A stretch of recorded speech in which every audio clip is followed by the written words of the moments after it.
नमस्कार, India voice देख रहे हैं आप और मैं हूं आपके साथ शिवम दुबे। बीजेपी इस बार कई सांसदों की सीटों को बदल सकती है। इसके अलावा टिकट बंटवारे में इस बार जातीय समीकरण को भी ध्यान में रखा जाएगा। मगर वो कौन से चेहरे होंगे जिनके विकेट गिरेंगे और वो कौन से चेहरे होंगे जिनकी संसद की सीट पर खतरा है, आज हम आपको बताएंगे। हम आपको दिखाएंगे यूपी की सियासत का दिलचस्प समीकरण। वैसे भी दिल्ली के सिंहासन पर आसीन होने के लिए महासंग्राम का शंखनाद बस कुछ ही दिनों में होने वाला है और दिल्ली में इसी को लेकर बीजेपी की बैठक भी होने वाली है, जिस बैठक पर सभी की नजरें टिकी हुई हैं। लेकिन अगले आधे घंटे हम आपको बताएंगे और वो खबरें दिखाएंगे जो यूपी की सियासत की हलचल बढ़ाने वाली होगी। यूपी की सियासी फिजा में इस मीटिंग पर हर किसी की नजरें हैं।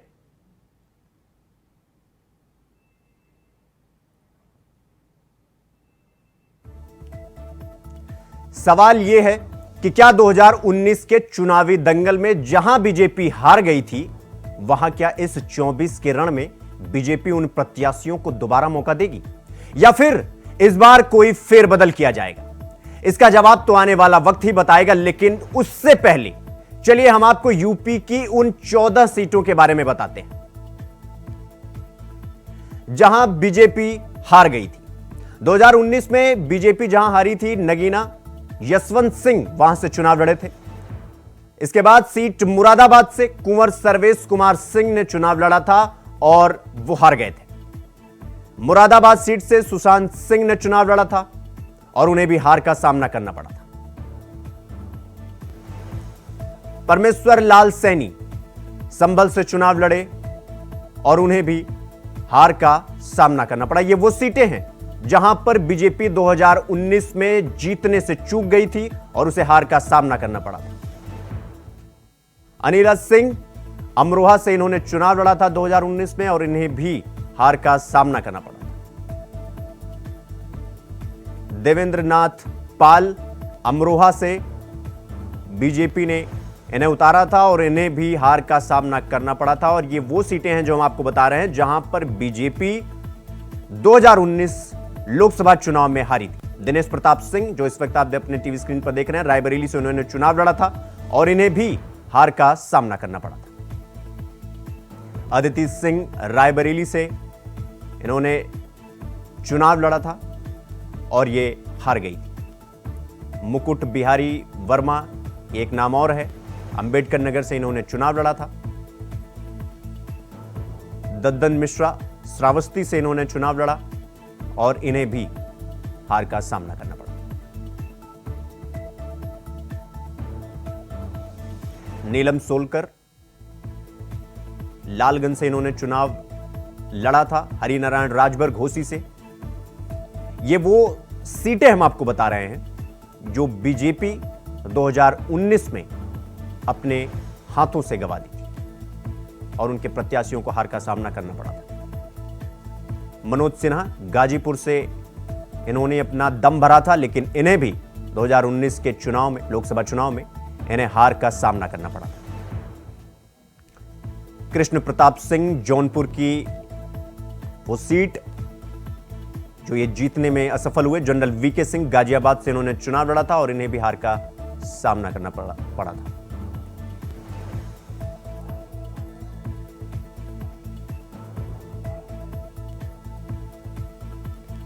तो किसको टिकट, किसका गिरेगा विकेट? राजेंद्र अग्रवाल मेरठ,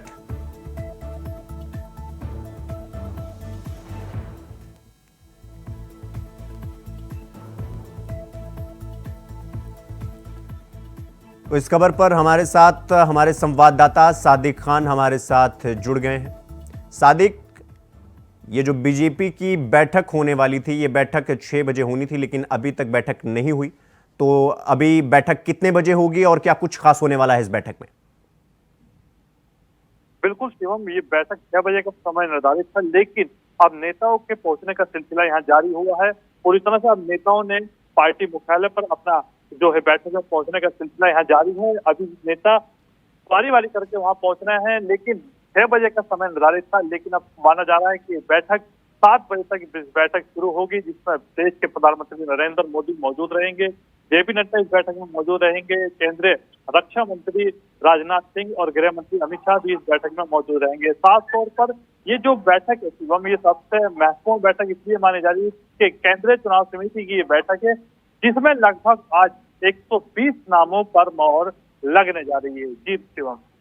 सादिक, 120 नामों की मुहर लगने जा रही है और कहा जा रहा है कि 15 से 20 सीटें उत्तर प्रदेश की हैं, जहां पर आज बीजेपी अपने प्रत्याशियों की घोषणा कर सकती है। तो वो कौन सी सीटें हो सकती हैं? क्या ये सेफ जोन वाली सीटें हैं जिस पर बीजेपी के कद्दावर नेता उतरेंगे, या वो ये सीटें हैं जहां जो बीजेपी 2019 में अपने हाथों से गंवाई थी और उसे इस बार लेने की कोशिश कर रही है? बिल्कुल सुमन, जिस तरह से आज जो बताया जा रहा है कि सूची जारी हो सकती है, इसमें सबसे महत्वपूर्ण जो विषय है वो उत्तर प्रदेश है। सबकी नजर उत्तर प्रदेश पे टिकी हुई है। माना जा रहा है कि जो 14 सीटें भारतीय जनता पार्टी हार चुकी थी, उस सीटों पर सबसे पहले भाजपा अपने प्रत्याशी उतारने जा रही है। साथ ही देश के प्रधानमंत्री नरेंद्र मोदी का भी इस लिस्ट में नाम आ सकता है, क्योंकि भारतीय जनता पार्टी पहली सूची आज जारी कर सकती है, जिसमें उत्तर प्रदेश को सबसे ज्यादा यहाँ अहमियत दी जा रही है। जी सादिक, चूंकि आप वाराणसी का जिक्र कर रहे हैं, या आप लखनऊ का जिक्र कर लीजिए, या आप रायबरेली का जिक्र कर लीजिए, ये जो सीटें हैं जिस पर बीजेपी अपना दमखम दिखाने की कोशिश करेगी, क्योंकि 14 से 16 सीटें ऐसी थी जो बीजेपी 2019 में जीतने में असफल हुई थी। तो इस बार क्या बीजेपी उन सीटों को टारगेट करने की कोशिश करेगी कि बीजेपी, क्योंकि 80 सीटों का दम तो बीजेपी भर रही है, तो क्या बीजेपी उन सीटों पर पहले टारगेट करने की कोशिश करेगी जो बीजेपी के हाथ से जो सीटें खिसक गई थी? बिल्कुल, जिस तरह से एवं आज का जो पूरी तरह से बैठक है, उसमें खास तौर पर यही है कि बीजेपी की पूरी नजर उत्तर प्रदेश पे है, क्योंकि कहा जाता है देश का सबसे बड़ा प्रदेश उत्तर प्रदेश है। कि तो भारतीय जनता पार्टी पूरी तरह से जो दम भर रहे हैं भाजपा के नेता के 80 की 80 सीटें इस बार जीतेंगे। 400 पार के लक्ष्य के साथ भारतीय जनता पार्टी जीत हासिल करेगी। तो उसी को देखते हुए भारतीय जनता पार्टी जो पिछली बार जो सीटें हार चुके थे, उस सीटों पर सबसे ज्यादा जो लगातार उत्तर प्रदेश की कोर ग्रुप की बैठक चल रही थी, आज भी दिल्ली में कोर ग्रुप की बैठक दोपहर में चली। तो साफ तौर पर पूरा जो फोकस है उत्तर प्रदेश पर है। 14 सीटें जो भारतीय जनता पार्टी हार चुकी थी, उन 14 सीटों पर भारतीय जनता पार्टी यहाँ उम्मीदवार उतारेगी। साथ ही जो बची हुई सीटें, माना जा रहा है कि उत्तर प्रदेश के 20 प्रत्याशियों की आज लिस्ट जारी होगी, जिसमें जो बड़े वीवीआईपी हैं उन चेहरों को भारतीय जनता पार्टी इस सूची में जारी कर सकती है। जी सादिक, और ये कौन कौन से वीवीआईपी चेहरे हैं जो 2024 के लोकसभा चुनाव में उतर सकते हैं? ये कौन कौन से चेहरे हैं? क्या इसमें गृह मंत्री भी हो सकते हैं? देश के प्रधानमंत्री, सबसे पहली जो सीट कहा जा रहा है कि बनारस, को सबको जानते हैं वाराणसी, तो प्रधानमंत्री नरेंद्र मोदी का भी इस सूची में पहला नाम हो सकता है। साथ ही देश के रक्षा मंत्री राजनाथ सिंह का भी इसमें नाम हो सकता है, क्योंकि लखनऊ से भारतीय जनता पार्टी इन्हें मैदान में उतार सकती है। साथ ही अगर बात की जाए उत्तर प्रदेश की, तो पश्चिमी उत्तर प्रदेश की 4 सीटों पर भारतीय जनता पार्टी आज उम्मीदवार घोषित कर सकती है। साथ ही पूर्वांचल सहित लगभग 20 सीटों पर आज भारतीय जनता पार्टी उत्तर प्रदेश के प्रत्याशियों की सूची जारी कर सकती है। टोटल आज भारतीय जनता पार्टी जो माना जा रहा है 120 प्रत्याशियों की सूची देर रात तक जारी कर सकती है। जी सादिक, जिन सीटों का जिक्र आपने किया, चाहे वाराणसी में प्रधानमंत्री की सीट का जिक्र किया आपने, चाहे वो लखनऊ में राजनाथ सिंह का जिक्र किया आपने, या बीजेपी के जितने भी शीर्ष नेताओं का जिक्र आपने किया, क्या उन्हें वही सीट दी जाएगी जिस सीट से वो चुनाव लड़ सकते हैं या लड़े थे, उस पर जीत हासिल की थी, या बीजेपी इस बार कुछ फेरबदल कर सकती है सीटों को लेकर के, या जो बड़े नेता हैं उनको कोई और सीट दिया जा सकता है, उनकी सेफ जोन सीट से उन्हें हटाया जा सकता है? क्या कुछ ऐसा भी फेरबदल होने को देखने को मिल सकता है? बिल्कुल, जिस तरह से स्वयं भारतीय जनता पार्टी पूरी तरह से एक एक कदम फूंक कर यहाँ रखती हुई नजर आ रही है। अगर बात की जाए सेफ जोन, जो सेफ जोन में सीटें हैं उन पर प्रत्याशी भारतीय जनता पार्टी उतार सकती है, लेकिन कुछ सीटों पर भारतीय जनता पार्टी यहाँ फेरबदल कर सकती है। साथ ही मैं आपको बता दूं कि जिन जो मौजूदा सांसद हैं, जिनकी उम्र ज्यादा है, उन सांसदों के भी यहाँ टिकट कटते हुए नजर आएंगे। जी शिवम। जी सादिक, बहुत बहुत धन्यवाद आपका हमारे साथ जुड़ने के लिए। बुलेटिन में रुकेंगे छोटे से ब्रेक के लिए, खबरों का सिलसिला जारी है, फौरन लौट रहा है। ब्रेक के बाद एक बार फिर आप सबका स्वागत है मेरे साथ। झारखंड से बड़ी खबर आ रही है। 1 मार्च को प्रधानमंत्री मोदी झारखंड का दौरा करेंगे। झारखंड के धनबाद जाएंगे प्रधानमंत्री मोदी। तो झारखंड से बड़ी खबर हम आपको बता रहे हैं, जहां 1 मार्च को प्रधानमंत्री मोदी झारखंड का दौरा करेंगे और झारखंड के धनबाद जाएंगे प्रधानमंत्री मोदी। झारखंड को एक बड़ी सौगात प्रधानमंत्री देने जा रहे हैं। 8,939 करोड़ की लागत से बने उर्वरक कारखाने का लोकार्पण करेंगे प्रधानमंत्री। तो आपको बता दें कि झारखंड से बड़ी खबर, जहां 8,939 करोड़ की लागत से उर्वरक कारखाने का लोकार्पण करेंगे प्रधानमंत्री और वीडियो कॉन्फ्रेंसिंग के जरिए कई नई रेल लाइन का भी उद्घाटन करेंगे प्रधानमंत्री।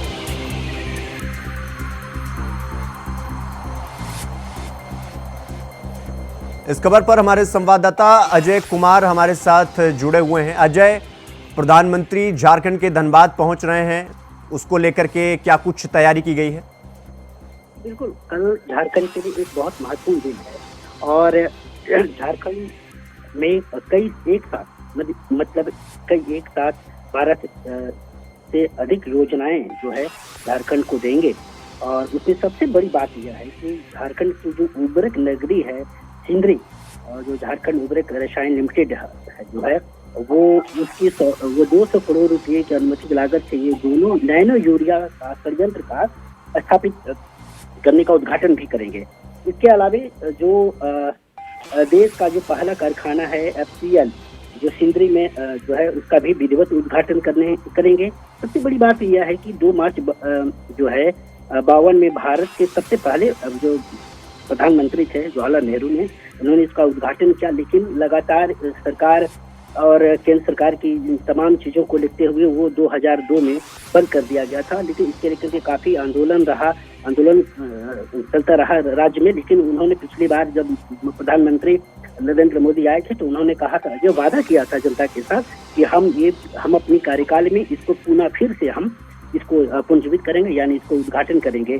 तो उन्होंने अपने वादा को निभाया है। और इसके अलावा जो देवघर से गोड्डा जो जोड़ने वाली सीधी लाइन है, जो मोहनपुर और हंसडिया रेल लाइन, नई रेल लाइन है, जो उसकी भी वो ऑनलाइन उद्घाटन करेंगे। इसके अलावा ये सबसे बड़ी बात ये आ रही है कि पीएम जो है चतरा के टांडवा NTPC कर्णपुरा जो 600 मेगावाट की क्षमता वाली जो यूनिट है, इसका भी ऑनलाइन उद्घाटन करने की संभावना है। हालांकि इस पर आधिकारिक तौर से इसकी पुष्टि अभी तक नहीं की है, लेकिन ये बात ये भी है कि इसका भी ऑनलाइन उद्घाटन ही करेंगे। अजय, चूंकि प्रधानमंत्री 8,939 करोड़ की लागत से ये जो 15 चीज़ें हैं जिनका प्रधानमंत्री शिलान्यास करने जा रहे हैं, ये कितनी बड़ी सौगात साबित होगी झारखंड वासियों के लिए? देखिए, ये सबसे बड़ी बात यह है कि एक साथ जो पिछले दिनों भी कई झारखंड के 16 मॉडल जो स्टेशन है उनका भी उन्होंने किया था, उद्घाटन करवाया था। और सबसे बड़ी बात यह है कि कई नई रेल परियोजना जो है झारखंड, यानी लोकसभा को देखते हुए कई नई रेल परियोजना का उद्घाटन करने जा रहे हैं। इससे बड़ा मतलब जी अजय, बहुत बहुत धन्यवाद आपका हमारे साथ जुड़ने के लिए। रुक करेंगे अगली खबर की ओर। अगली खबर जौनपुर से है, जहां जिले के शाहगंज कस्बे में हैरान कर देने वाला मामला सामने आया है। आपको बता दें कि प्रधानमंत्री आवास योजना के तहत बेघरों को आवास का लाभ दिया जाता है, लेकिन जिले में जिम्मेदारों की सह पर जो लोग इस कैटेगरी में नहीं हैं उनको लाभ नहीं दिया जा रहा है, जिसको लेकर शाहगंज के उप जिलाधिकारी ने सभासदों को मामले की जांच कराने का आश्वासन दिया है।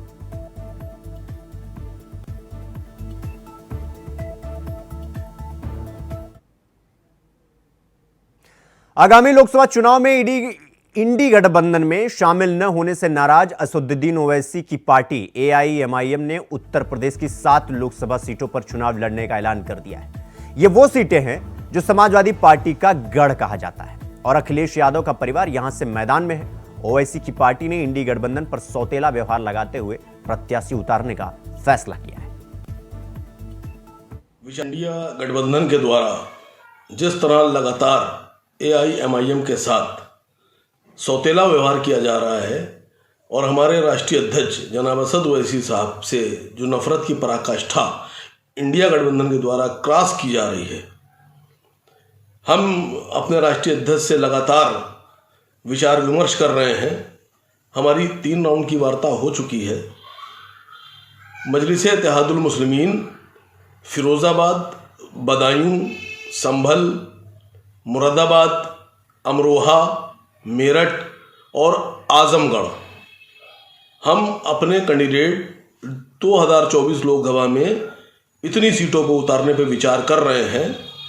बाकी हमारी बातचीत चल रही है, आगे हो सकता हो इन सीटों में और भी इजाफा कुछ सीटों पे किया जाए। इंडिया गठबंधन के द्वारा जिस तरह।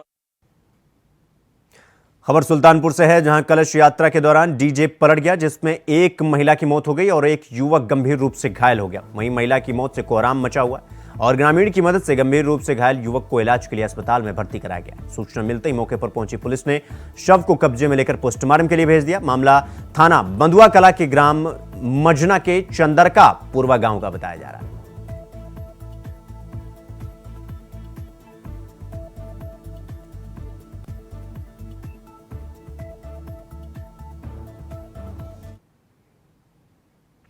अगली खबर बलिया से है, जहां सड़क हादसे का कहर देखने को मिला है। आपको बता दें कि एक बाइक पर 4 लोग सवार यूपी बोर्ड की इंटरमीडिएट परीक्षा दिलाने जा रहे थे, तभी बाइक को कार ने टक्कर मार दी, जिसमें से एक छात्र और एक युवक की मौत हो गई और दो गंभीर रूप से घायल हो गए। सूचना मिलते ही मौके पर पहुंची पुलिस ने शव को कब्जे में लेकर पोस्टमार्टम के लिए भेज दिया और घायलों को इलाज के लिए जिला अस्पताल के ट्रॉमा सेंटर में भर्ती करा दिया।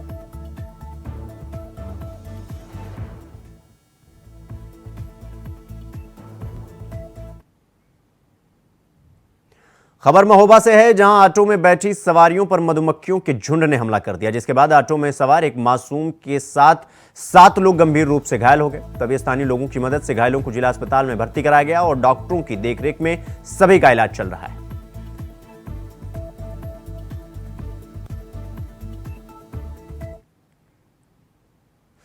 हमीरपुर में राठ कोतवाली के सिपाही डेगराज पे वर्दी का रंग ऐसा चढ़ा कि वो अपने आप को कोतवाल समझने लगा। आपको बता दें कि सिपाही ने ग्रामीण की बाइक छीनकर उससे मारपीट की और बाइक के साथ तोड़फोड़ भी किया। तभी ग्रामीणों ने सिपाही के खिलाफ राठ कोतवाली में लिखित तहरीर दी। पीड़ित की मांग है कि पूरे मामले की जांच करके सिपाही डेगराज पर कार्रवाई की जाए। मामला राठ कोतवाली इलाके के जगन्नाथ पैलेस रोड का बताया जा रहा है।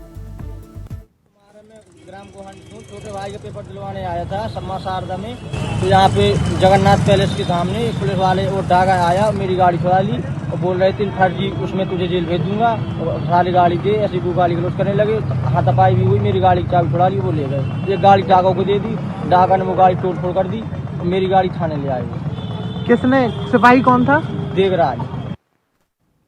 खबरों में आगे बढ़ेंगे। अगली खबर कानपुर से है, जहां डीसीपी दक्षिण रविंद्र कुमार के निर्देशन में 1 लाख का इनामी बदमाश गिरफ्तार हो गया। आपको बता दें कि पुलिस ने निर्देश पर बदमाश को गिरफ्तार कर लिया। दिल्ली के रोहिणी इलाके से आरोपी को गिरफ्तार किया गया है। साथ ही घटना में शामिल बाकी आरोपियों की तलाश में पुलिस जुटी हुई है, जिसकी जानकारी पुलिस डीसीपी दक्षिण रविंद्र कुमार ने प्रेस कॉन्फ्रेंस करके दी।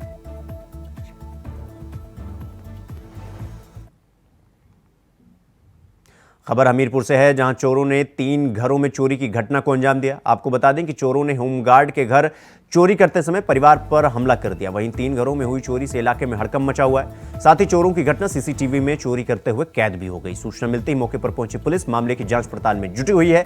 मामला राठ कोतवाली क्षेत्र के महबूब नगर फरसौलियाना इलाके का बताया जा रहा है।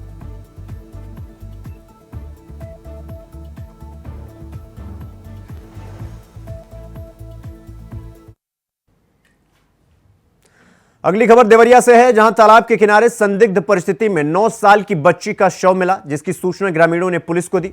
सूचना मिलते ही मौके पर पहुंची पुलिस ने शव को कब्जे में लेकर पोस्टमार्टम के लिए भेज दिया। साथ ही एसपी ने घटनास्थल का निरीक्षण किया। मामला जनपद के कोतवाली थाना क्षेत्र के अंतर्गत बरवा गोरस्थान गांव का बताया जा रहा है। तो संदिग्ध परिस्थितियों में 9 साल की बच्ची का शव मिलने का यह मामला है, जहां तालाब के किनारे मासूम बच्ची का शव बरामद हुआ, जिसके बाद पुलिस जांच पड़ताल में जुट गई और एसपी ने घटनास्थल पर जाकर निरीक्षण किया।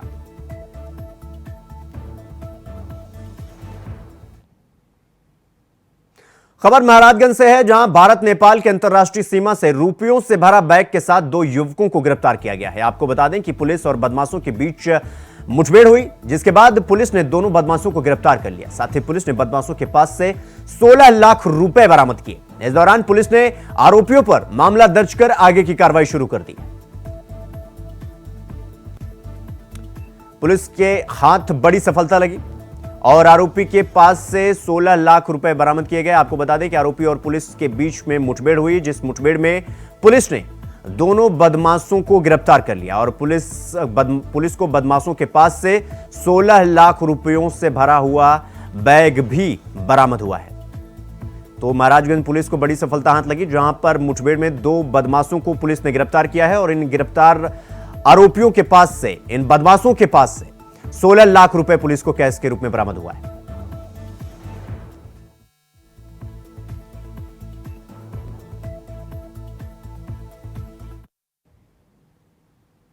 बुलेटिन में फिलहाल अभी के लिए बस इतना ही। देश दुनिया की तमाम खबरों को देखने के लिए देखते रहिए इंडिया वॉइस। नमस्कार।